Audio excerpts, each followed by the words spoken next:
have my oven already preheated for 350 degrees. And while that is warming up, I'm going to add 2 cups of old-fashioned oats.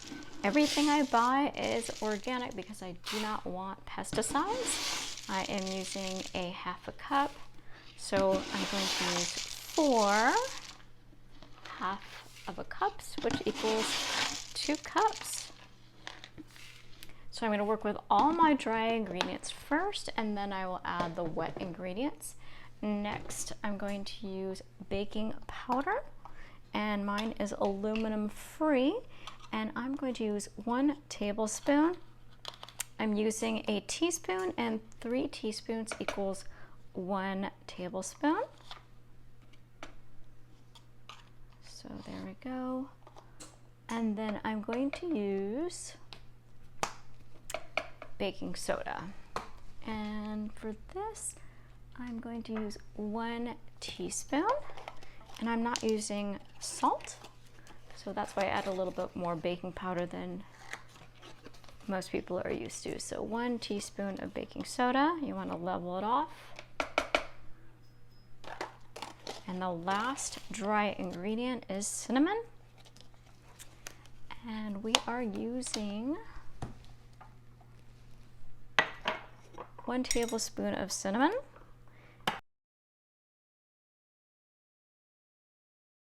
Plug this in and grind this into a flour. I've got my gluten-free flour. Now, oats are naturally gluten-free. The only times they're not is if they're cross-contaminated with other flours.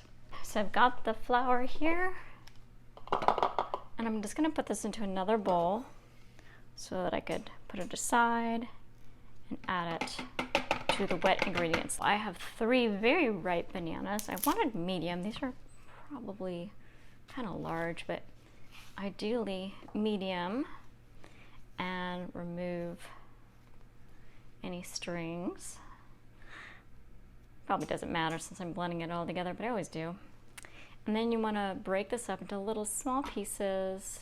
The smaller the better, because it'll be easier for your food processor to break these up, because you want it to be very, very creamy. And if there's dark spots, that just means that those sections are very ripe, and they may not taste good if you just eat them plain, but if you blend them up, it'll be fine, because those are actually very, very sweet.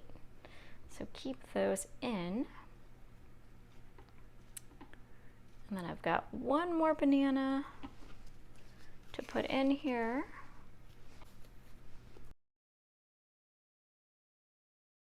I'm going to use 2 tablespoons of lemon juice, and I got this from my neighbor's yard. Don't worry, I didn't steal it. We got permission. Oh, how pretty. I'm going to use an apple instead of sweetener. The bananas add sweetness, so does the cinnamon and the vanilla, and this combination will make it nice and sweet. Now, normally I do skin on apples. It has a lot of nutrition, but in this, I definitely want to peel it. I don't want anything too thick. I just want the sweetness from the apple. I don't like using juice because then you're removing the healthy fiber with all the benefits that fiber has. You want to keep as much fiber in your food as possible. So I am just peeling it, and heck, maybe I'll eat the peel separately. Peel is pretty tasty. If you add some cinnamon on it, rub the cinnamon into it, it's pretty good.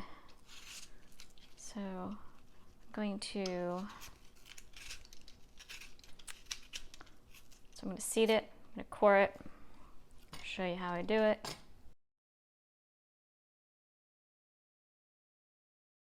Add 2 teaspoons of vanilla extract, and I like this one because it is in glycerin, so it's pretty sweet. So that's why this adds a little bit of sweetness. So I like a lot of vanilla flavors, so I'm going to put 2 teaspoons. But it's definitely not overpowering. Still has a little subtle vanilla flavor.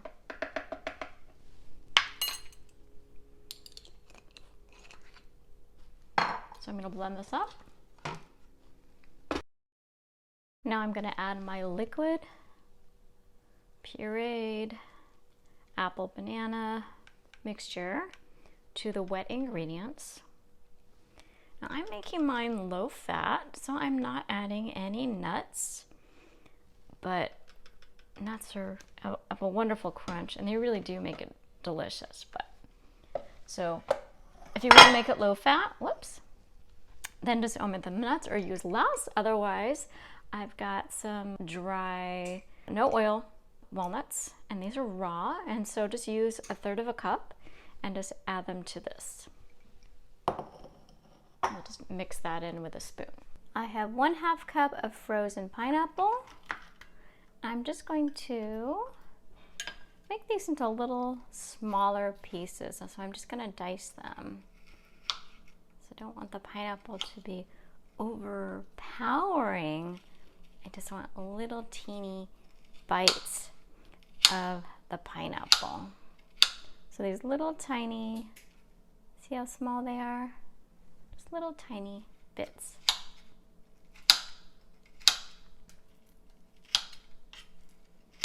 And then I'm going to put them back in the wet ingredients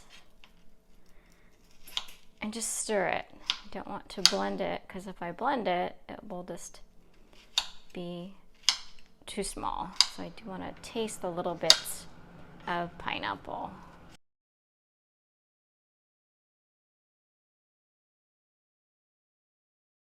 I don't want my bread to stick to the pan, so what I did is I lined it with parchment paper. And what I also found as a trick is I sprinkle a little bit of water on the bottom. You can see it's a little bit wet there. It helps this stay in place. So now I'm just going to pour the batter into the pan.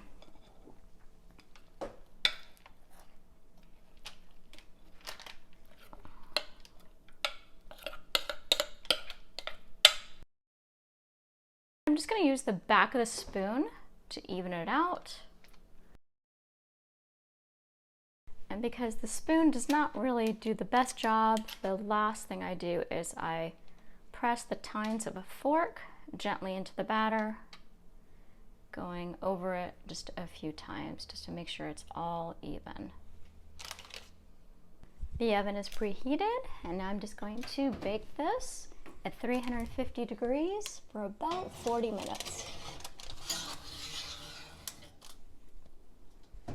Isn't this beautiful?